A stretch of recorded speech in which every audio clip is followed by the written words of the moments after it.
গোয়ালপাড়ার পূর্ব কেন্দ্রের সড়কের বেহাল দশা। গত ৩০ বছর থেকে সড়ক মেরামত না করার অভিযোগ স্থানীয়দের। সুতাপাড়া থেকে চেঁচাপানি হয়ে কাঁঠালবাড়ি সংযোগী সড়কের দুরবস্থা, ফলে যাতায়াতে অসুবিধার সম্মুখীন হচ্ছে সাধারণ মানুষ।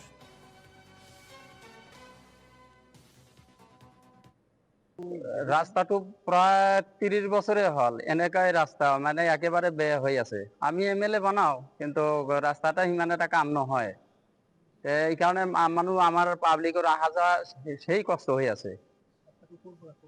রাস্তাটো আপনার গারোমারি চাৰিআলিৰ পৰা চেঁচাপানী লৈকে একেবারে বেয়া। এটা গাড়ি ঘোড়া মানুষ যাওয়া বহুত অসুবিধা হয়ে আছে আমার। এতিয়া আমার এটা গোৱালপাৰা পূব সমষ্টিত পড়ছে। আগত দুধনৈ সমষ্টিত আছিল, এতিয়া একদম গোটেইখিনি মানে গোৱালপাৰা পূব সমষ্টি হৈ আছে। এমএলএক জনোৱা হৈছিল, শিৱচৰণে এইবিলাক চাইছিল। রাস্তাটো হয় নহয় এনেকে মানে প্রায় ৩০ বছরে হয়ে গেল। আমার বিরাট কষ্ট হয়। পানি পড়লে তো আমি এটা রাস্তাটা আহা যাওয়া করবাই নোৱাৰো।